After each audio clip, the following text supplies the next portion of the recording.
माननीय नेता प्रतिपक्ष कुछ बोल। अगर अमेरिका का आदमी भारतीय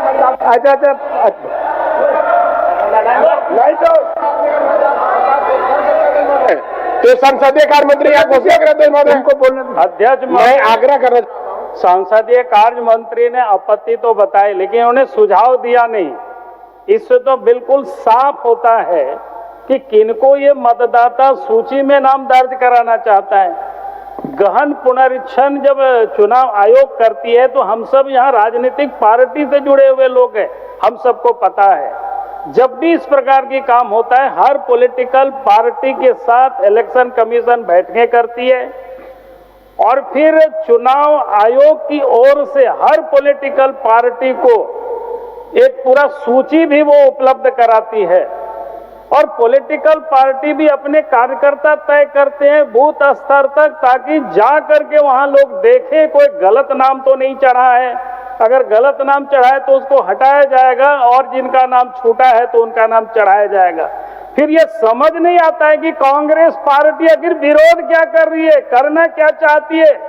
भाई इस देश में अगर गहन पुनरीक्षण होता है, पहले भी होते रहा है, तो अभी क्यों नहीं होगा, उससे क्या परेशानी है। और झारखंड जैसे राज्य में तो इसकी नितांत आवश्यक है।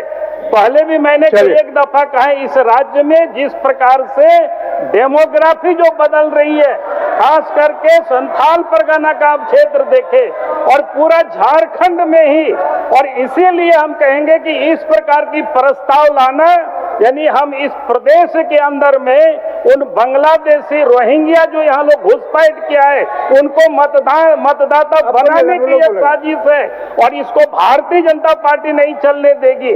ऐसे ये कैसे हो सकता है।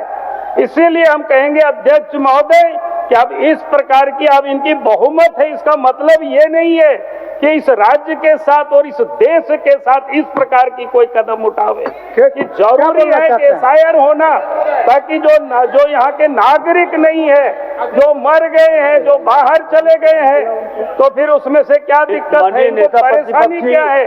आपकी बात आ गई अध्यक्ष महोदय, मैंने अपना प्रस्ताव सदन में उपस्थापित कर दिया है, लेकिन एक दो बिंदु पर माननीय नेता प्रतिपक्ष ने जो विषय रखा और हमसे ये अपेक्षा की कि सुझाव तो दीजिए। महोदय मैं बहुत कुछ अधिक नहीं कहूंगा, लेकिन बिहार चुनाव के पहले गहन पुनर्निरीक्षण की आवश्यकता क्यों पड़ गई। बनारस में जब चुनाव हुआ था लोकसभा का, उस समय इसकी आवश्यकता क्यों नहीं पड़ी थी अध्यक्ष महोदय। और जहां तक मैं ये कहना चाहता हूं कि माननीय विपक्ष को मैं ये कहना चाहता हूं महोदय कि न्यायपालिका पर भी आपको भरोसा नहीं है। जो सुझाव आप हमसे मांग रहे हैं नेता प्रतिपक्ष, सर्वोच्च न्यायालय ने वो सुझाव आपको दे रखा है, उस सुझाव को तो अमल कर लीजिए।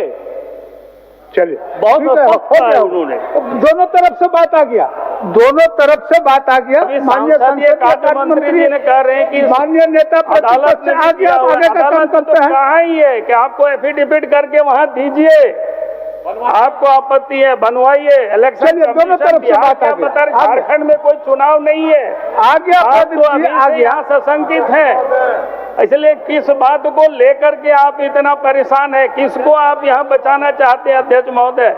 इसलिए सरकार ये जबरदस्ती ये कर रही है, ये चलेगा नहीं। झारखंड की जनता इनको देख रही है। बिहार में कह रहे थे अभी चुनाव होना है, झारखंड में तो चुनाव हो चुका है। और ये क्या कहते हैं, इनके नेता कहते हैं कि वोट चोरी करके जीते। भाई यहाँ आप कैसे जीते हैं, कौन सा वोट चोरी किया। अगर भारतीय जनता पार्टी वोट चोरी किए होते तो आप वहां नहीं बैठते, आपकी इधर में सीट होती। इसीलिए ये जो इस प्रकार की दुष्प्रचार होता है प्रदीप जी नहीं चलेगी। प्रदीप जी बोलिए। अध्यक्ष महोदय, चलिए, जो प्रतिपक्ष के नेता बाबूलाल जी जिस विषय को कह रहे हैं, जरा मैं उनसे जानना चाहता हूं कि एसआईआर बिहार के चुनाव के पहले क्यों। महाराष्ट्र में 2024 में विधानसभा के चुनाव हुए और विधानसभा के चुनाव और लोकसभा चुनाव के बीच मात्र 5 महीने में 39 लाख बोगस वोट इन्होंने बढ़ा दिया और उस बोगस वोटिंग से इन्होंने जीती हुआ महाराष्ट्र के चुनाव को। अध्यक्ष महोदय, कहीं इन्हें चुनाव बोगस चाहिए तो वहां एसआईआर नहीं, कहीं चुनाव हमारे पक्ष में जाता है तो हमारे वोटरों को क्यों नहीं वहां भारतीय जनता पार्टी और इसके गठबंधन उनके नाम क्यों नहीं कट रहे हैं? चलिए, केवल 65 लाख माननीय प्रदीप जी, बहुत महत्वपूर्ण चर्चा है इस राज्य के परिप्रेक्ष्य में। ही नाम क्यों कट रहे हैं? बहुत महत्वपूर्ण चर्चा इस राज्य के परिप्रेक्ष्य में है। एक विशेष परिस्थिति उत्पन्न हुआ है। अब छोड़िए इसको छोड़िए। H2O City, higher quality of living, a project by Anshul Homes. Luxury 2 and 3 BHK flats with garden attached balcony. Amenities are valet parking, swimming pool, clubhouse, kids play area, badminton and basketball courts. Anshul Homes, H2O City. गोल जहां 27 वर्षों के सफर में 17,000 से भी अधिक छात्रों ने doctor एवं इंजीनियर बनकर भरे सफलता की ऊंची उड़ान, जहां साधारण छात्र भी असाधारण सफलता प्राप्त कर बना रहे इतिहास। दूरदर्शी शिक्षाविद श्री विपिन सिंह के मार्गदर्शन में मेडिकल एवं इंजीनियरिंग के लाखों छात्रों के लिए आशा की किरण के रूप में गोल्ड रिजल्ट फैक्ट्री। शहर की भीड़ से बोर हो गए हो? तो चलिए आज नए वाइब में आपको लेके चलते हैं, जिसका नाम है वैदिक विलेज। एम्स पटना से 10 मिनट की दूरी पर नौबतपुर में स्थित ये सोसाइटी सिर्फ आपके लिए है। यहाँ पे मेन रोड 30 फीट की है, रिंग रोड 24 फीट की है और ब्रांच रोड 20 फीट की है। यहाँ मिलेगा आपको स्विमिंग पूल, जॉगिंग ट्रैक, मंदिर और 24/7 सिक्योरिटी कैमरा जैसी बेसिक एमिनिटीज। शांति और सुकून से भरा प्लॉट चाहिए तो सोचना बंद करो, अभी कॉल करो नीचे दिए हुए नंबर पे।